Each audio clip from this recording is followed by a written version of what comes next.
নমস্কার নমস্কার দর্শক বন্ধুরা, সুস্বাগতম। আপনারা সবাই ভালো আছেন তো? আর আমরাও ভালো আছি। সকলকে পৌষ পার্বণ আর আশ্বিনের অনেক অনেক শুভেচ্ছা ও ভালোবাসা। সবাই খুব ভালো থাকবেন, সুস্থ থাকবেন। সকল মানুষের সংসারে মা লক্ষ্মী অচলা হয়ে থাকুক, এই শুভকামনাই করি। আর সবাই খুব ভালো থাকুক আর সুস্থ থাকুক। সুস্থ থাকাটা এখন অনেক অনেক বেশি জরুরি। এখন যে সুস্থ থাকতে পারবে সেই পৃথিবীর সবথেকে বড় ধনী মানুষ। তো যাই হোক, আপনারা দেখতেই পাচ্ছেন আমি আজ নারকেল কোড়া দিয়েই ভিডিওটা শুরু করেছি। কারণ পৌষ পার্বণের পিঠে পুলির ক্ষেত্রে নারকেল একটা প্রধান উপকরণ। গুড়ও যেমন একটা প্রধান উপকরণ, চাল গুঁড়ো যেমন প্রধান উপকরণ, সেই রকম নারকেলও একটা প্রধান উপকরণ বলা যায়। নারকেলটা কুড়ে দিচ্ছি। সেই সন্ধেবেলা শাশুড়ি মা পিঠে করবে, তখন তো আমি থাকতে পারবো না, তাই একটু কাজটা এগিয়ে দিয়ে যাই।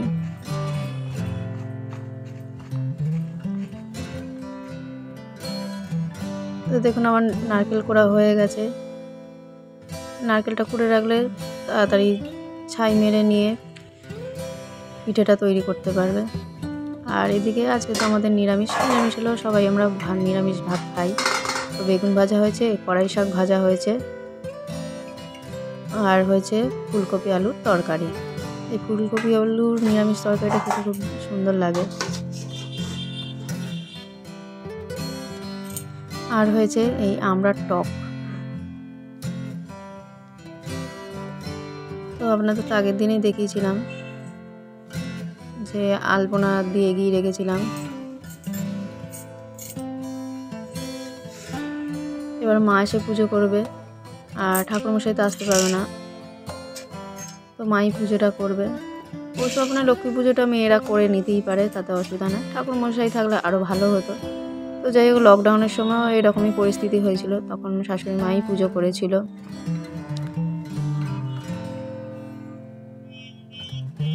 তো পৌষ পার্বণে বলে এরকম মা লক্ষ্মীর গয়না দিয়ে, তারপরে যে ধানের গোলার এরকম আলপনা দিতে দেখতাম আশপাশে অনেকে, এরম নিয়ম ছিল। তো সেইটা থেকে আমিও দিলাম।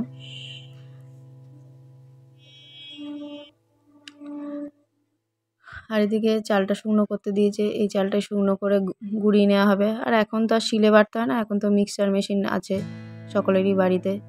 আগে যেমন ছোটোবেলায় দেখতাম সব অনেক বাড়িতে রোদে বসে, বিশেষ করে আমার মা বাড়িতে দেখতাম সব জলায় বসে অনেক মানুষ শিল নোড়া নিয়ে এই চাল গুঁড়ি করতে বসে যেত। আমার মাকেও দেখেছি আমি, আর নিজেরও মাকে দেখে দেখে নিজেরও ইচ্ছা হতো, তখন তো ছোটো বয়স, তো তখন নিজেরও ইচ্ছা হতো যে আমাকেও একটু চাল গুঁড়াতে দাও, আমিও একটু চাল বাটবো।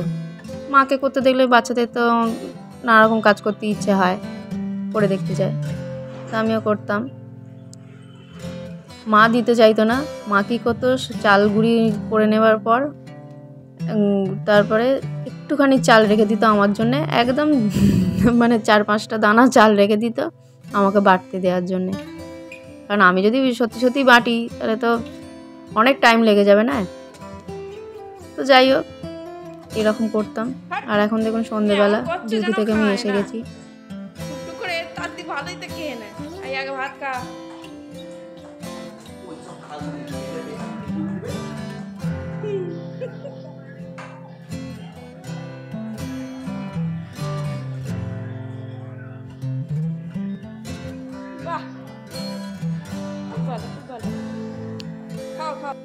এই যে আজকে পিঠে হয়েছে, আমি নলেন গুড় নিয়ে নিয়েছি, আর সেদ্ধ পিঠে।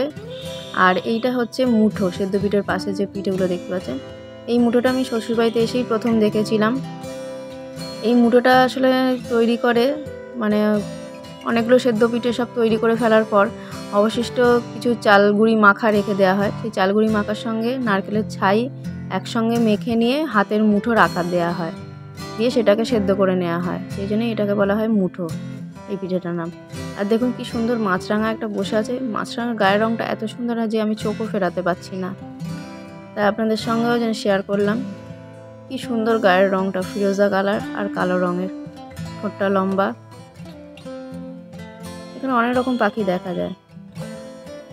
আর আমার সবথেকে ফেভারিট পিঠে হলো দুধ পুলি আর পাটিসাপটা, যেটা আমার বাবার বাড়িতে হতো। মানে আমার মা শুধু দুধ পুলি আর পাটিসাপটাটাই করতো, সেদ্ধ পিঠে কোনো দিন আমাদের বাড়িতে হতো না।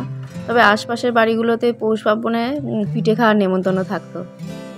তো আমি যদি পিঠে হয়তো খেতে যেতে নাও পারতাম, কিন্তু আমার জন্য ঠিক দিয়ে যেত, বাড়ির আশপাশে কাকিমা পিসি এরা দিয়ে যেত। এগুলো এখন একটা স্মৃতি, এই স্মৃতিগুলো খুব মনে পড়ে। আর যেদিন মা পিঠে করতো সেদিন ভীষণ ভীষণ আনন্দ হতো, পিঠে পুলি উৎসব লেগেছে বলা যায়। তো বন্ধুরা, ভিডিওটা এখানে শেষ করলাম। ভিডিওটি ভালো লাগলে লাইক, কমেন্ট, শেয়ার, সাবস্ক্রাইব করবেন। Thank you.